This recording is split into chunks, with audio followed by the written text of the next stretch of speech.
order. We start with the pledge. Pledge allegiance to the flag of the United States United of States of America, and to the republic for which it stands, one nation, under God, indivisible, with liberty and justice for all.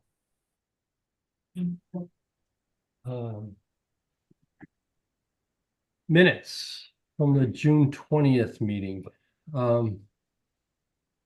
Gosh, I forgot about that. I have not looked at I looked at those a long time ago and they looked fine to me, but let me see if I Yeah, they're good.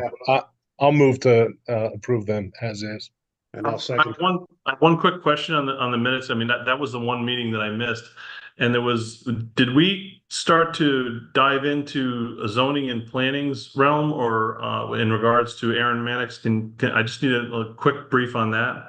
No, the discussion was Aaron Mannix had sent us the plan of conservation development, asking for our comments as a committee.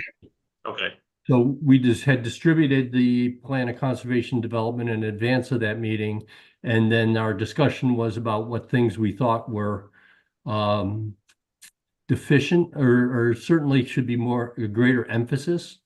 And it really focused a lot on housing for people in the younger population, first-time home buyers, people in the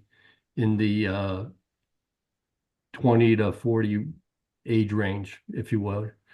So that was our Yeah, I just did want to make sure that we weren't slipping away from the charge of the committee where we're supposed to be focused on facilities and not going into the planning of the town, because I didn't want to have anybody's toes stepped on. No, we were just responding to the request for comment. Okay. I mean, to be honest, I would say that our discussion was probably wider ranging than merely facilities. I think we kind of looked at it like, this was an opportunity for leaders in town.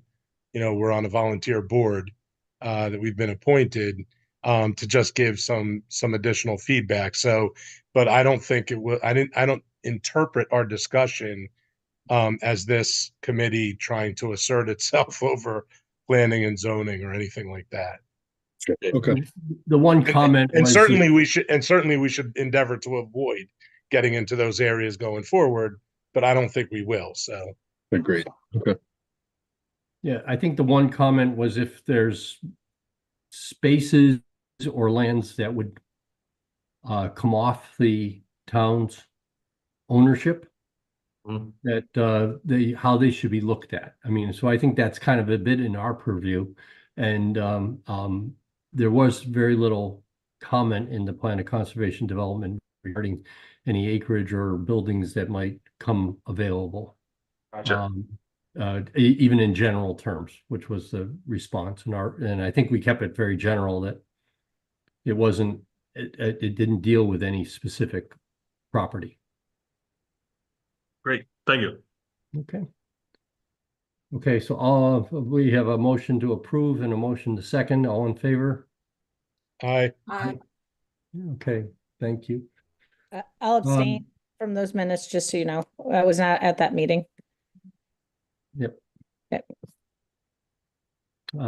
So Peter, I'll turn it over to you to go over the information on the surf club and the fields mostly.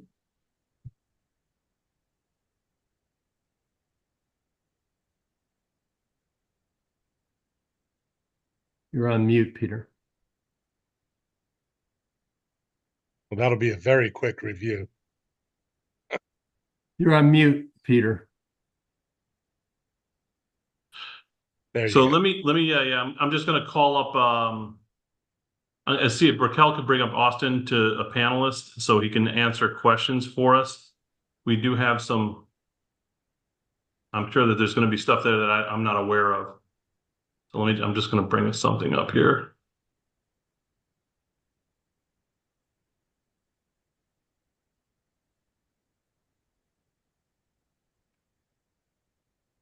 Hi, everybody. Hey there. Hey, Austin.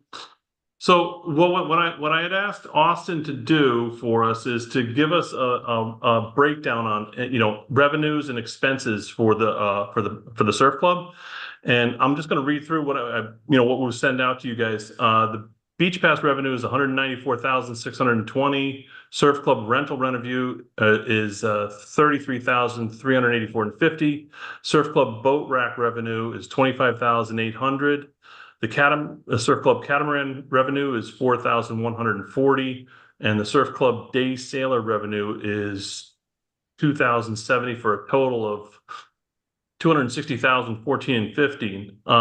The expenses, the parks and building maintenance are 33,530, equipment maintenance 20,000, cable and internet 1,400, maintenance supplies 29,000, grounds maintenance 92,389, equipment grounds 7,600, equipment parks are 15,000, salary building and grounds. Austin, that's what B&G stands for, yes? Yes.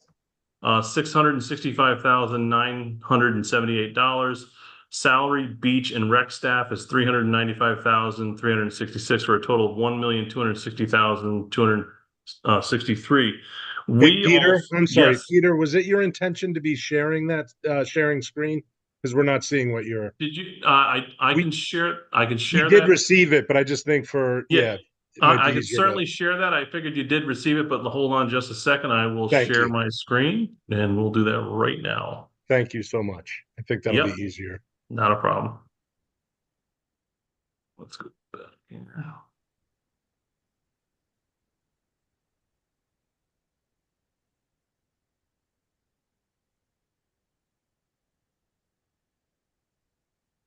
There we go. Hold on. We are going to.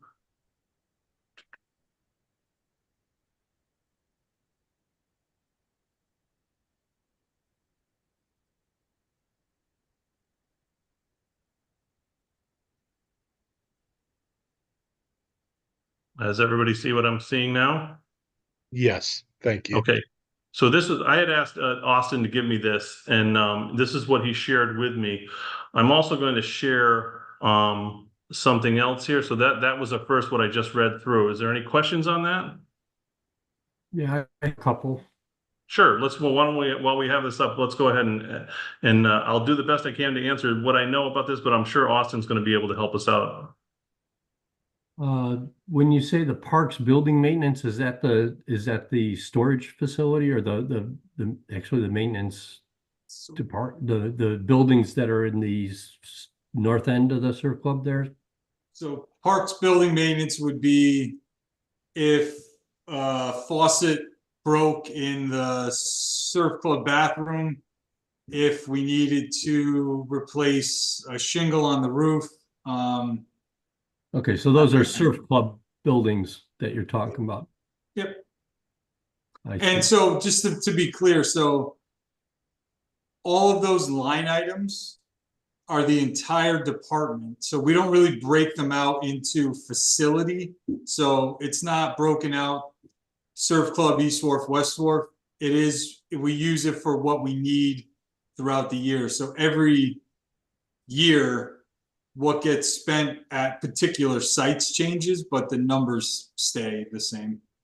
So what buildings are included in your expenses here? So every building that I'm responsible for, so all the buildings here at Surf Club, East Wharf bathroom, West Wharf bathroom,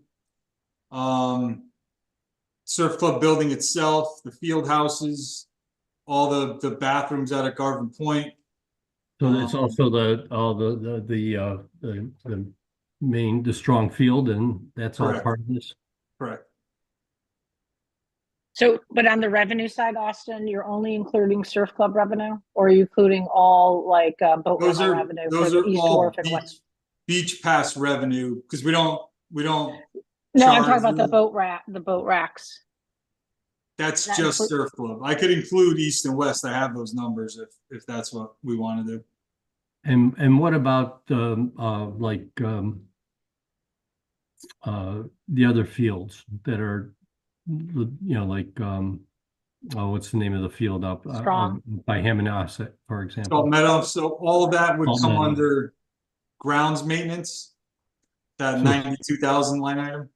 Okay, so Salt Meadow's part of this, okay. And how about the other fields like Everything, so, town What are the campus, Salt Meadow, Lowry, the Nelson Fields here at Surf Club, Strong Field.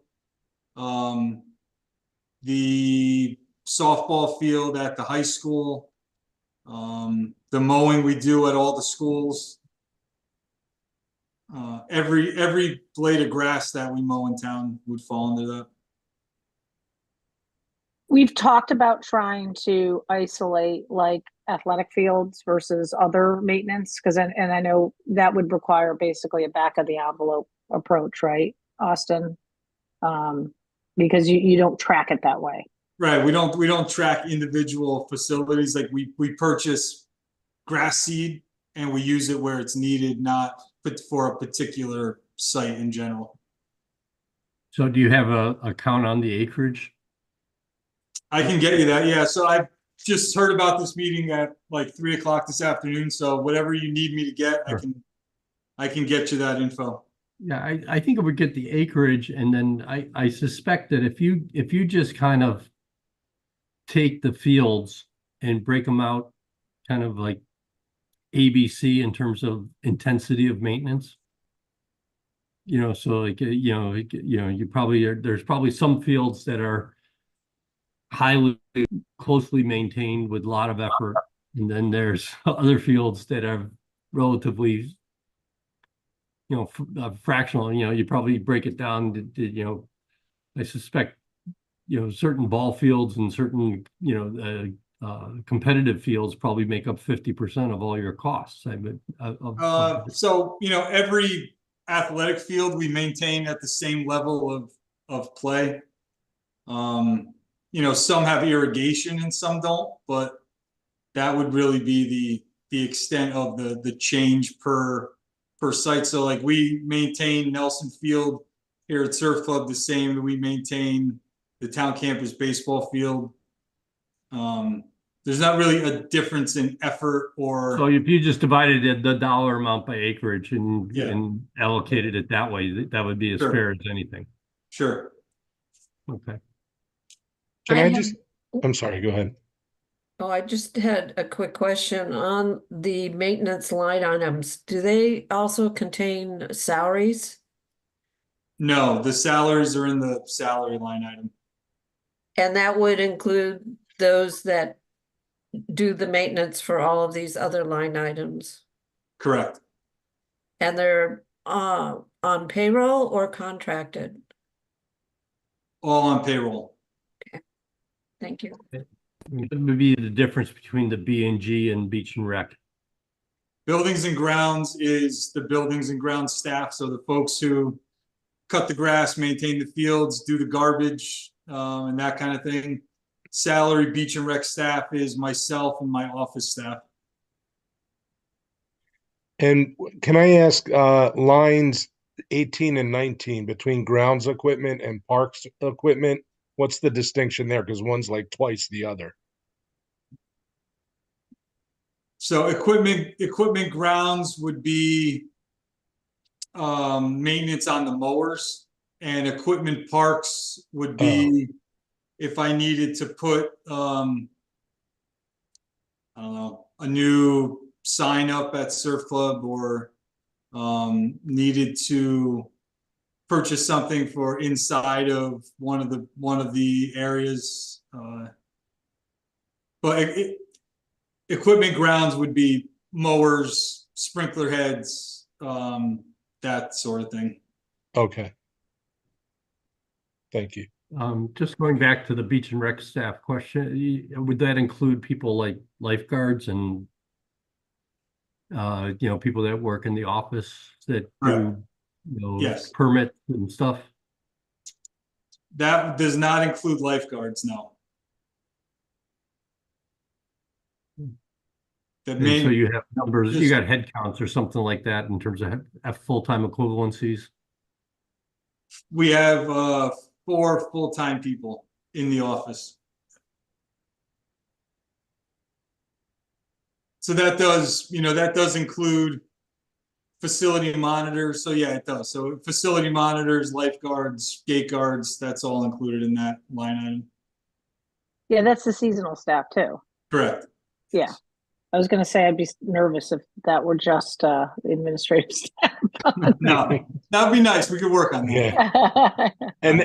And does that include benefits for the office staff, full-time staff, or no? That does not include benefits, strictly salary. Okay. Okay, and you have a head count on your B and staff? There's 10.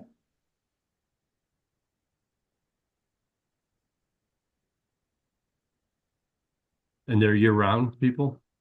Year-round full-time union, yes. And are those like town maintainers, and this is just your portion of shared staff or do you have your own staff? I have my own. Those are strictly beach and rec employees. Okay, thank you. Yeah, and actually they do the lion's share of maintenance over there. The facilities department, we will help them when asked, but they pretty much maintain everything on their own at this point. We only pay for their utilities. So you don't track the costs when your guys are actually over there with the surf club or whatever, because they're not on your other sheet, Peter. No, I have nothing to do with them. They're not my employees. No, but you say you'll send guys over there to work on it. Oh, if for example, if they have something that's beyond their capabilities and it's an emergency need, we'll either hire somebody out, or it's in the work order system. I could actually download the work orders that we did over at any of the surf clubs and send those over and get an idea. It's very minimal though. It's usually if there's some heating emergency issue. Well, these are minor issues, but just to understand how this works. So for example, down at East Wharf, you rebuilt the whole staircases and the deck and around and upgraded the bathrooms. Were those that was just beach and rec that was people or Austin. those maintenance, were those facilities people? That was Austin. My buildings and grounds guys did all that work in-house. They did a nice job. Facilities just handle school buildings, inside the school buildings. Building and grounds handles everything outside the town buildings and The facilities handles all town buildings and school buildings. And then, of course, if they need us inside though, inside, and there's some outside stuff that for lights and stuff like that we'll deal with that, like outside lights.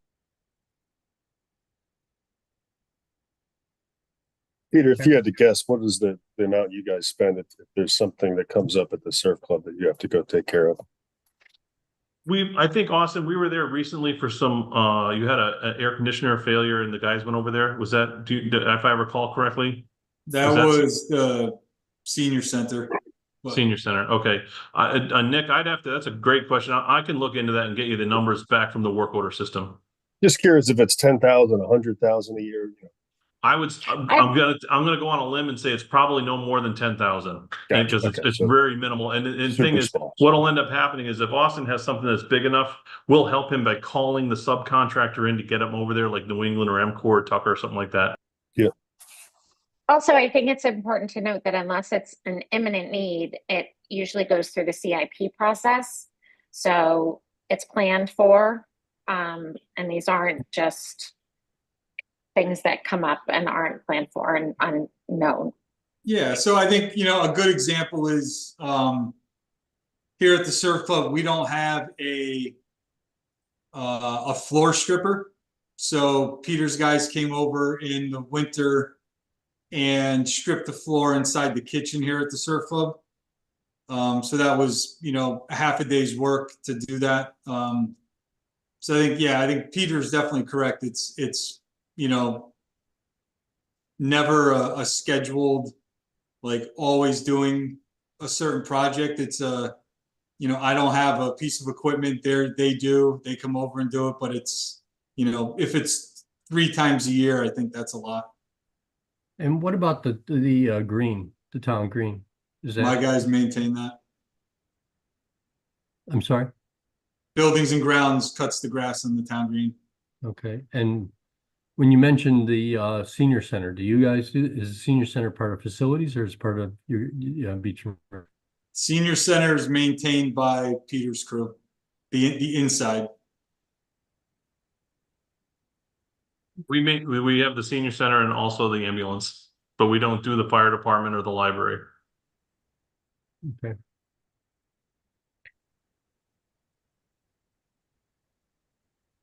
All right, any other questions here? That is helpful. Austin, that was great. Thank you very much for helping out. Yeah, and if you guys have questions going forward, please feel free to reach out and. It would be good to get the acreage by each field. If you, You'll have that by middle week next week. We'll get that to you. okay, that'd be great. Thanks, Austin. Thank You got it, you. guys. Appreciate you. Thank you. Thank you. Would you like me to share the electrical costs and water costs for the buildings? I can do that right now. Yeah, if you don't mind, because I have a question on that.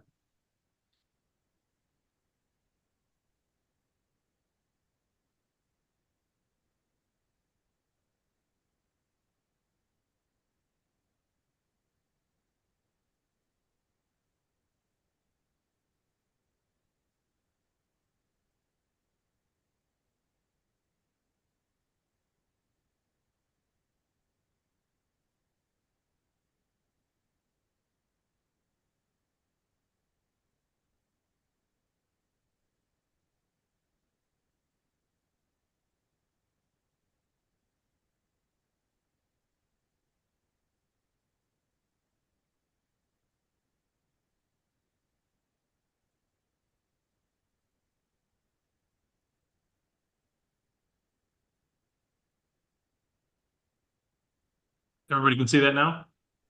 Yes. Great. So as you can see, we pay for the electrical costs, and the water costs, and the gas costs on all those buildings that that Austin just explained over there. Let me ask one question before you jump down to that stuff, and it goes back on the closeout end of year costs for the buildings we already have that you sent us before. In the other dollar amounts or the other documents you've sent us, they included labor hours and labor costs. I don't see that on here now. And those, if you add up the maintenance costs, the building maintenance cost is less than what the maintenance plus the labor costs were before on those buildings. For the closeout, yeah, I'm sorry that that was my mistake. I'll get you that, and I'll send that to you first thing Monday morning. Okay. All right. For the closeout end of year costs, is that what you're referring to? Yeah, that first box. You just Yep, because that was on me. labor hours and labor costs were Gotcha. included in all those other and in all the other previous Yeah, you want the documents. totals out on those. Okay, yep, Yeah, it's just so we have everything. sure. Okay. Go ahead, Peter. You might as well go through the rest now. That was my only question. Thank you, no problem. So, for Beach and Rec, we went back 2 years on that to kind of get an idea of where we spend all our money on electrical, water, and gas. As Austin had said earlier, for the lion's share of the maintenance, and he's in charge of all those other areas, all we do is pay for electrical, water, and any gas that's associated with the building for heating. That is our sole responsibility on all those other buildings out that Austin is in charge of. And also, I'm going to go back up here so you can see there. For the areas, as you can see, strong field lighting is the biggest one that we absorb on that. That's $37,313.92 for electrical. I don't want to steer off a little bit here, but I'm a little concerned with electrical this year with the recent increase in the public benefits package. It seems as though we can expect an 18% rise on our bill, which is going to be significant. Quick question is are the buildings like at Bauer Park, are they maintained by the Austin's group or your group? Our park would be, we will help him with certain projects. For example, just recently, they're gonna be painting, that whole building. And we're gonna be the ones in charge of getting the contractors there and overseeing them. But no, he's in charge of all those buildings. So in his building maintenance and salaries, the B and G salaries, that would be. It would be under that, yeah, All those costs go out to those that's buildings. correct, yeah. So anything that's on like the East Wharf, with those small buildings there or That's correct. Yep, we don't have anything to do with any of those buildings in regards to regular maintenance and so on. That's all in his wheelhouse. okay.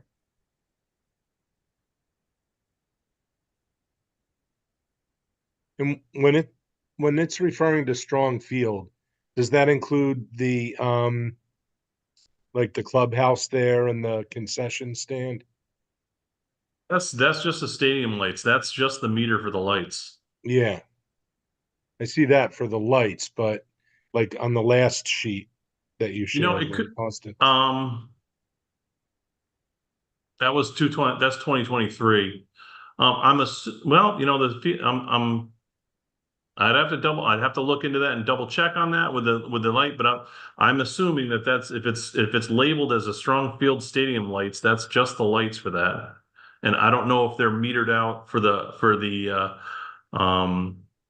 concession stand or anything else at another spot. If it's it could possibly just be under the surf club. I have one question. It's looking at 2023, the electricity cost for Middle Beach East Ward was 185. And then in 2024, it went up to 1163. Is there any reason for that? Or I'll have to look into that and get back to you on that. I don't know. I don't know if it was closed. I don't know. I don't know. I just don't know if that building was offline. I think I can tell you since I live here. Oh, okay. You guys heated the restrooms all year round. That's right. Yep. So, Okay. and they were electrically heated, so they're full year operations before they were only seasonal, and you had porta potties there. Gotcha. Okay. that's a good reason. That'll make sense. Yeah, that just got done. You're right. Okay. So going back to trying to get a little bit of a global perspective, I would suggest that if we went through the that deferred maintenance study, was it the Array study, yes. DRE study? Yeah. Usually maintenance costs follow the backlog. Mhm. So if we actually kind of used the backlog as a proxy for a way to allocate maintenance cost per square foot, backlog per square foot, do you think it would be a fair way to back out some of, if Austin could kind of break out the grounds out of that versus the maintenance out of that big giant number, that's 665, 666. If you could break out what's going out to the grounds versus what's going into the building maintenance guys, we could then allocate back based just on a square foot basis, order of magnitude by the DRE study, to give us a little bit of a weighting, if you would. Do you think that would make sense? That makes sense. Yes. Okay. So if you can ask Austin then to break out what's the cost of the maintenance salaries versus the ground salaries or the, Gotcha.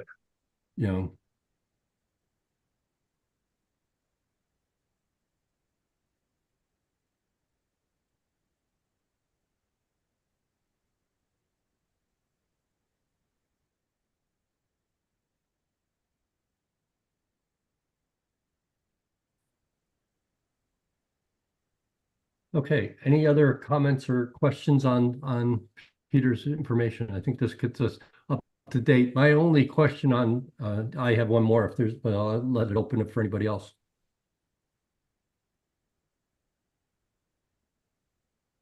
So I asked Peter before we started about the school buildings. And so Peter, why don't you, I'll ask that question again here in the public meeting, that what is the plan for getting the same costs for the, because we're almost done with all the costs for the town buildings. So the question is, when can we see the information? Our Board of Ed, and we have a facility meeting coming up on the 20th for our Board of Ed meeting. I will propose the question to the facility committee at the Board of Ed. If it's, given permission to share the information that I have for the schools to this ad hoc facility committee, and we'll go forward from there. Seth, I assume you'll be our advocate there? Yeah, but I may, in all honesty, reserve judgment on schools when it comes down to having direct comparisons to non-school, non-educational facilities. They're just very different uses, but we can get into that later. In the meantime, I think it's helpful to get the numbers and to get comparisons. Great.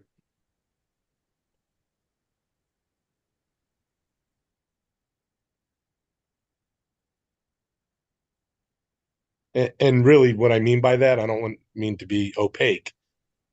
School buildings have a very, they're for education and we need them. And so, if there's some kind of discussion as to whether, we need certain buildings or not and whatever, I mean, obviously we need education buildings. So, I think we're just trying to get a full database, just get a full picture.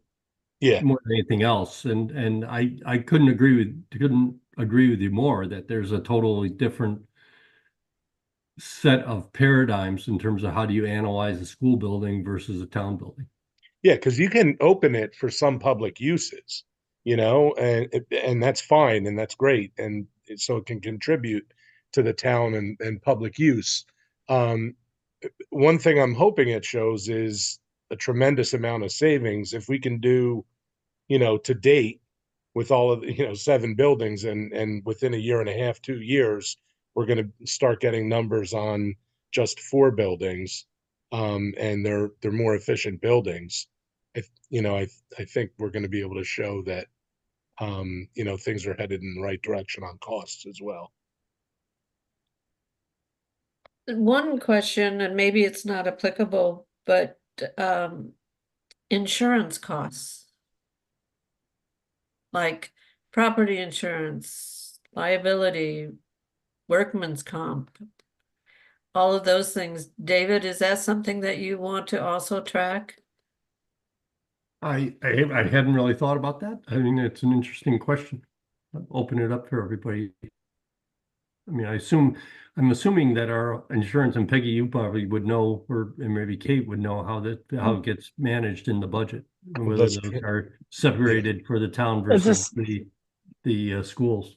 School has separate KERMA coverage, but I think the town uses KERMA too. Right? Yeah, no, we have a KERMA policy that covers everything. And every time you add a building, obviously that impacts coverage, right? What is that building, what it's used for? So there would be reviews of liability and everything else. So I think it's relevant. I don't know if you can necessarily break out. Probably the only one that you can isolate is Rockland Preserve, because we had to get a separate policy for Rockland because KERMA wouldn't cover it because of the bike trails on it. And it's a fair question. I can get that information because I'm not sure how the details work in terms of, is there one carve out for beaches versus, buildings? I'm just not familiar enough with how the policy structure. I just look at the package of price for the budget process. So, but I can look into that and talk to our risk manager and get that information. Whatever's there is there. And I do know that they do track, different facilities. We actually have the library on our policy too. We try to do that because it's a cost savings to absorb that into our policy versus make them go out and buy their separate policy. But I think it's a worthy thing to, it's certainly a cost factor. The more buildings, the more expensive the insurance is going to be. Okay. So But not there's no more- necessarily easy to say this building costs this much for insurance, that building costs that much if they're all under the same policy, right? Yeah, I don't think so, because I think they just look at the overall coverage Yeah. package and they quote, right? But there could be, like I said, we learned with Rockland, because it was considered, I guess they saw people on YouTube riding our bike trails because they're considered groomed trails, so that changed the liability, and then they opted not to cover it as part of our policy, so we have to buy that separate. But but it's something I'm actually not as familiar with in terms of how I just see the whole package, so I'll find out more information. Thank you. All right, we'll move on. I put together a couple slides on I'll space stop sharing. utilization. There we go. Hi.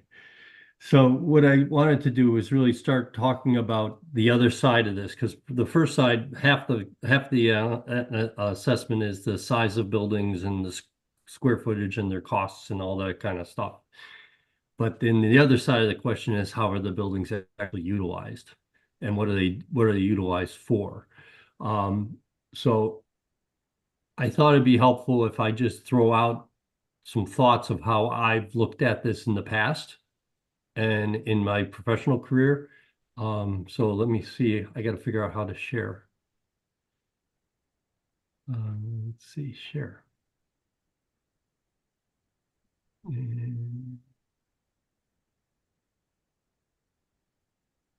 Okay. Okay, does that, are you seeing the, We're seeing your title page. okay, it's just a quick title page. So basically, whenever I look at a space overview, I've always looked at allocated spaces versus common spaces versus non-assignable spaces. And if you start breaking it down that way, then you can start understanding how these, all this space can be broken down into things that are really used and how they're used.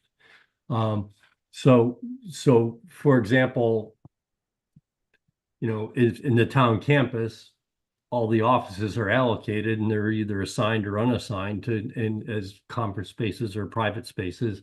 But then there's like the large conference rooms that are common spaces, and so it would isolate our understanding of where those spaces are used and how those spaces and what spaces we should look at in terms of understanding the level of usage and the level of utilization, if you will, in terms of how much of the year they're utilized, how often these spaces are utilized, those type of things, as well as hopefully we can then drive into who those users are so that we can ultimately ask them what they think of their spaces. So that's kind of the overview. So is non-assignable vacant, or would that be a janitor? Well, non-assignable would be things like corridors are non-assignable. Storage closets for Gotcha, equipment, those are non-assignable. Mechanical rooms, all those kind of things. Basements are often non-assignable. Makes sense. Okay. Staircases, those are, if you break out, so you take a 20,000 square foot building, you may have 5,000-6,000 square feet that's not assignable in there, Sort of like between all the common corridors. area. Yeah, and then you go versus those spaces that are really common spaces that are, whether they're conference spaces or study spaces or whatever they may be, versus allocated spaces, which tend to be offices or tend to be those kind of things. So it'd be interesting because you'd look, in a school building, you'd probably have allocated space. Classrooms would probably be considered allocated.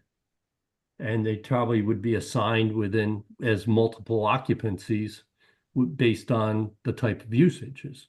So, science would they'd be assigned that way versus a general use classroom might be unassigned and then used in a different way. So, that kind of thing. So that was just the kind of the thought paradigm behind how I've looked at it in the past on that side. So, you could, these are different categories, allocated, maybe a cubicle, office room, classroom, conference rooms, kitchens or common spaces, non-assignable restrooms, hallways, corridors, what we just talked about. And basically, if you take each of the buildings and you say, how do they fall out? That would give us some kind of sense of the utilization rate. And then in that case, if we can find standards, we can actually then say how much of the buildings are allocated in different ways. So once we have that, we can then put the square footages into these categories. And then all of a sudden you find cost benefit relationships between how the spaces are allocated between allocated, common, and non-assignable.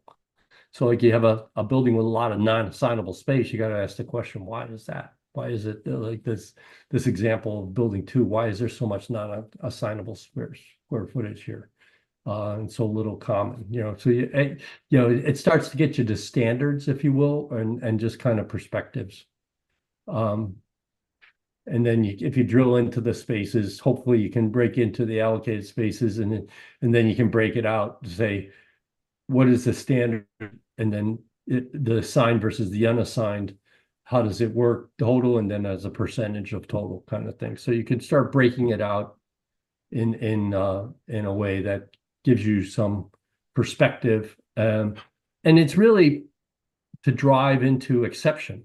You look at these first 3 or 4 buildings and they're all pretty much the same, but then you look out here and you say, why are these so different?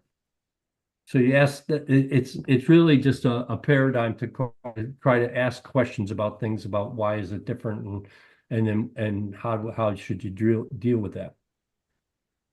So, and then part of the question is, I guess I got to go back. Sorry. If I don't know if there's space standards that are out there. Peggy, you may know this, if there are space standards for office square footage or for common rooms or any of that stuff. I mean, Nick, you probably had space standards you used with the new school.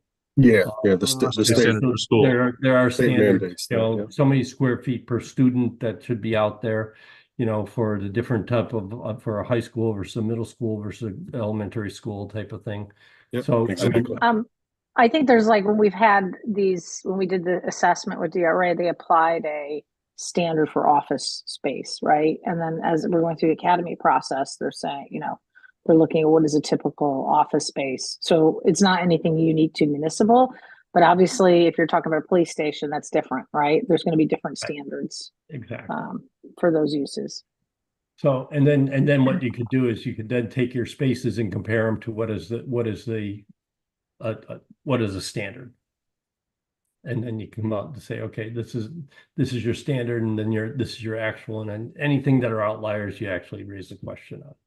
So, that's basically my thinking on this stuff. And I mean, you can do it in an office, you could do it in a lot of different ways. So, Can I ask, the kind of data we're gathering, and the kind of comparison we're headed toward seems to be geared more toward an efficiency comparison per square footage or per building use, rather than a qualitative, like, what are these spaces being used enough by the town? Do we need to use them better before we consider building new buildings? Can we, are organizations and activities not occurring in these buildings frequently enough, to make, and we can fill them more before we consider, building a new building of some sort, a new recreational building for a recreational use. I mean, I thought it was going to be more towards that kind of analysis rather than like efficiency per square footage. I'm not saying no, I think that's exactly where we're going with it, but I don't see how you get to that without having this basic information.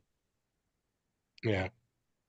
So you have to have this, it's kind of cart before the horse, you can say a lot of I mean, oftentimes, at least in my experience, and I'll leave it up for debate, but it's oftentimes I see people jump too quickly to the qualitative without having any of the quantitative. It's always, you have to have both. Yeah, I may have stated it wrong. I think what I meant more is usage orientation versus like people usage versus space efficiency. Right. Well, I think if you just go back to these other, even if you just don't go to these others, if you just go back to this first slide here, just breaking the spaces into these categories. Whoops, I guess I stopped sharing this. Let me reshare that.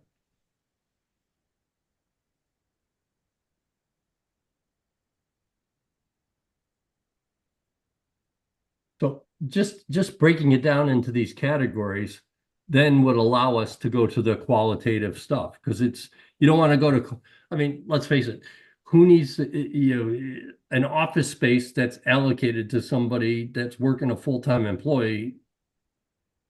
What are we going to do with that? That's what you need, Yeah. So, so it takes a lot of these things off the table automatically by doing this, is my point. And the data is really trying to pare down the focus on, so you're not looking at such a massive thing. You can break it down into smaller pieces so it's more digestible. I Well, think I also also think having, Go ahead. Oh. I'm sorry. oh, I was just going to say that, that I think, some of this the standard analysis is helpful, because we've had these conversations at town hall where we had some departments have enormous offices and lots of space and others not. And so we kind of rejigged everything to kind of make sure that everybody had kind of more equivalent space, trying to set some standards too and utilize our space better. We had a lot of space that was just filled with file cabinets that we didn't need anymore, so that was kind of, storage space. Do we need file cabinets anymore? No, we can digitize a lot of things. So then we were able to turn that into office space that was needed. So I think I just think having this data is going to be very helpful for looking at a lot of things. But Seth, the next point is now, how is it being used and for what purposes, right?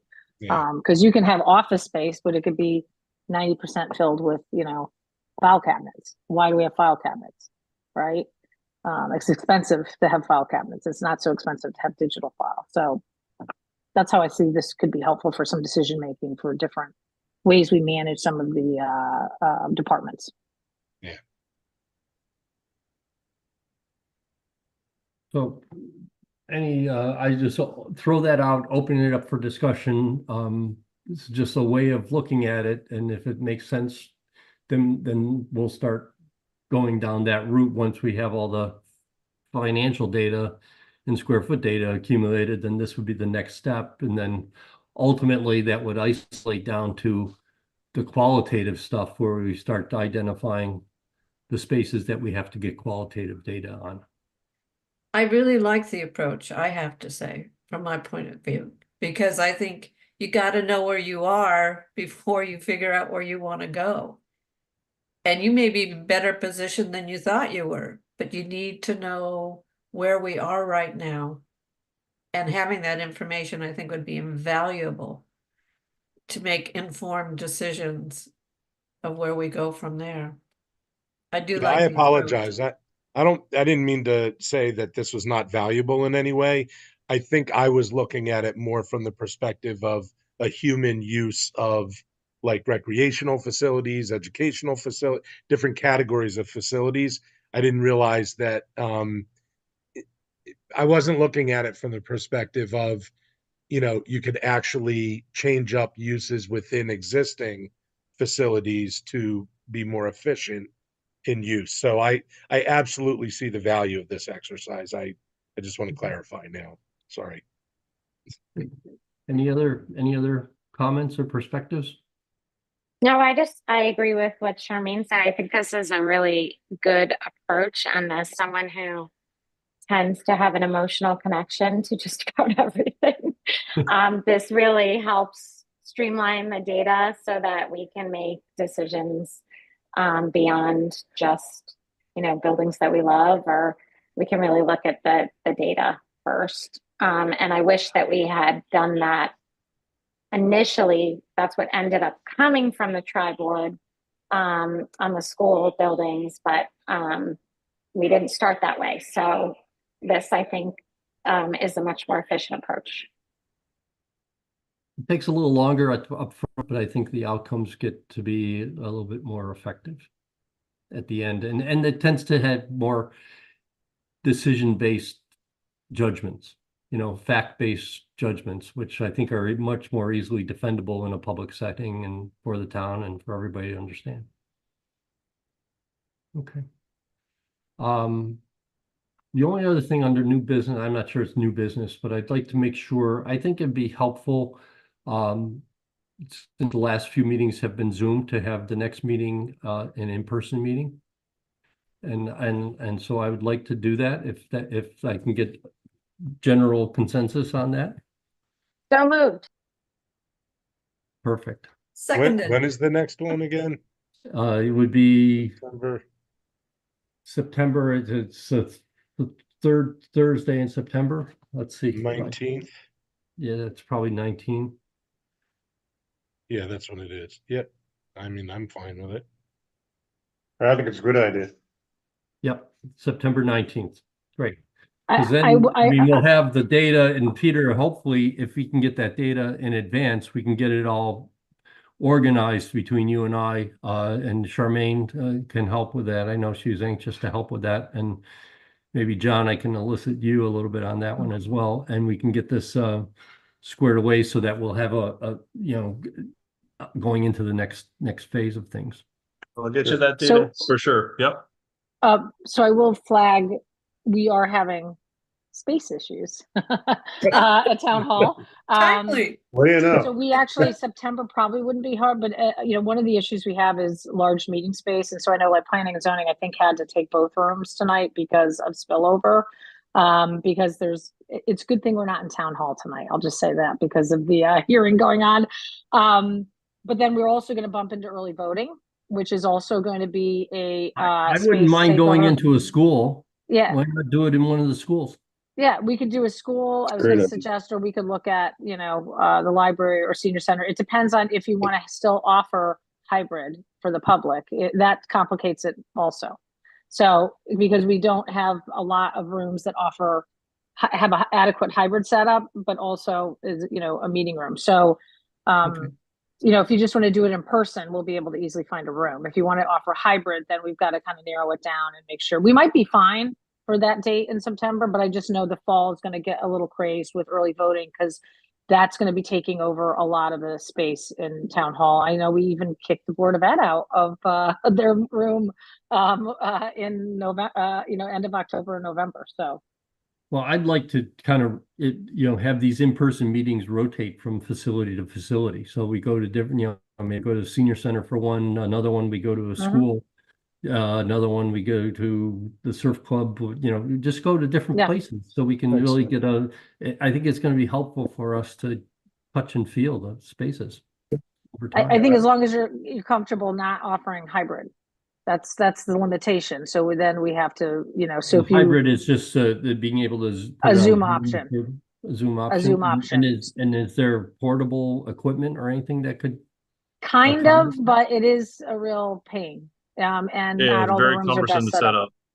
There's no, Peggy, correct me if I'm wrong, but there's no regulation as long as it's posted appropriately and we keep good minutes, correct? Yeah, you can have in-person only. You can even have board members remote. So by telephone or via Zoom on somebody's laptop. You just can't, but if you post it as a hybrid meeting, then you have to have the public being able to come in. That's when you're involving a better camera setup and screen setup. If you just want the board in person only, you're allowed to have a board member attend via Zoom, even on a laptop if we needed. So I'm just flagging all that because this is what we have to deal with all the time now with rooms. What is the accommodation? What are people looking for if they feel a lot of public is going to attend, and they want to offer hybrid, it's a smaller pool of locations. We do have the police community room now available, so that we did use some ARPA funds to upgrade their technology. So there's another one on South Campus. And then there's 2 smaller conference rooms. If you wanted to get out of town hall, we could use, I always forget the numbers, D and whatever. We need to name them because I always forget the letters. There's a small conference room that has like an owl in it that we could use also. What's the So easiest off-site facility that you would recommend to have a hybrid meeting? The school buildings are all hooked up for hybrid, so we could definitely, use a school building or the town central offices like, the Hamo room, where we normally have our Board of Ed meetings is already hooked, pre-wired for everything. Yeah, no, but that's the room I'm saying that Yeah. is in It's high demand, overflow yeah. and the James Madison room is high demand. We have the police community room now. We've used the senior center, but we've usually we could make accommodations to the senior center. I'm trying to remember now, that does have a camera setup. And I know the library is pretty accessible. Yeah. We have the library we had our Board of Selectmen meeting there and that worked fine. So we have the library. And Seth Pilson, you guys have been in the library there as well. Mhm. But that Polson and involves Hand setup. libraries, Polson Auditorium. I mean, we're in the middle of planning for a facilities upgrade to the Polson Auditorium. So if you wanted to have a meeting there and see, I wouldn't suggest in the middle of the summer because it's not air conditioned. But if you want to see the before and after on that. Okay. But And what would be how long do we have to post in advance if we just have an in-person meeting? Same timeline. I think it's a week in advance, correct? yeah, if it's Zoom only though, if it's Zoom only, it's 48 hours you have to post the agenda for some reason. There's a weird rule. But if it's that's only for a regular meeting. So that can be changed quickly to, right now I think your meetings are posted as hybrid, but we can change that up to 24 hours ahead of time to make it in person. I'm pretty sure. I'll double check that. In early September, if we find out what space is available, we can just post it as an in-person meeting and not worry about the technology. The only thing I would caution is Surf Club, for example. Yeah. The only thing I would caution is the sooner we settle on a location, the better, and we should post that it's going to be in person as quickly as possible once we know, so that we don't get, chatter about, oh, they're running from the public and, they're trying to hide their meetings. I've heard that before. Maybe you want to answer this question. Do we, I know Raquel runs the meetings for Zoom. Who would run the meeting in person? Do we have to have somebody there? Well, David, he's the chair. So did we appoint a secretary? Yeah, me. Sure. Yeah, so I guess then we would rely on, which are very minimal, just who attended. You don't have to do full-blown minutes. You can do very simple minutes for the meeting. But we would have to have, because otherwise we'd have to have a staff, pay a staff member to come to take minutes. Because I could record it on my phone and just transcribe it. If we didn't have the equipment. Yeah. That's what I do anyways. Yeah. Oh. I think That's how I check the minutes. I think Seth makes a good point, but I think David's idea of rotating buildings, even if it's only in person, outweighs that, because I do think it is that. I'll have, because I had actually asked Jeannie to put this together because we're always struggling with, because we've been trying to improve. I want a list of meeting rooms and what their technology is. We kind of had an old version of that. I want to update it with what technology capabilities are there. And then, we can. So would those be considered assigned or unassigned? No. Yeah. Yeah. So that list though is a good starting point, right? There you go. But it's been, because I think there's this view in the public, somehow we do these things because we're trying to make it difficult for them or whatever. We're just constrained and we can't hold a large meeting. When I say large, like over 100 people hybrid right now, with air conditioning. Unless we bring in a camera operator, which is what we've had to do. We've had to have Madison Cable run, be the camera operator for that because we just don't have the technology set up in a room that's large. Okay. So Well, so who are we? So Jeannie can find the room. yeah, for us? I will pull a list together, David, and I'll just send you of what would be available for that date, and then you can pick a room, and then maybe Okay. we talk about the ones that we want to go to, so she can kind of plan out the schedule, for the rest at our next meeting. Great. Right. I'll open it up for public comment. I don't know if we have anybody that's. How do we do that? Oh, actually, David, can I just make one other comment, board member comment before? I don't know, Peter, if you spoke about the intern resource that we're hoping to use to help assist on this. The intern that Aaron has at this point? No, the one that, remember I sent you the information through the COG that we Oh, can yes, develop yes, a yes, yes. project. Yeah, so we do have access to to get an intern for the upcoming college school year that we can use to help gather data that can seem to be cumbersome in sometimes a busy work environment. Yeah, so I was thinking of applying to the COG. It's the COG has hired a bunch of interns from one of the colleges, and they're getting their masters in public policy or whatever. And I thought this could be a great research project to provide assistance. Well, that's helpful. You're killing So- me, Peggy. Jack, my oldest, just started as an intern for the town manager in Glastonbury. Oh, really? Okay. Well, usually not used a lot of interns, but this is a free resource through the, and I'm going to be on this next year for the town directly, but we're kind of glomming onto the COG because they went ahead and got these lined up, but they don't have enough projects for the COG and they offered it to the town. So I want to be first in line. So I'm going to use this as one of the projects that this person could assist Peter with. So That's great. Good idea. Awesome. Okay, public comment. No public comments. Okay. And so if there's no other business, I'll entertain a motion for adjournment. So So moved. moved. Second. Thank you all.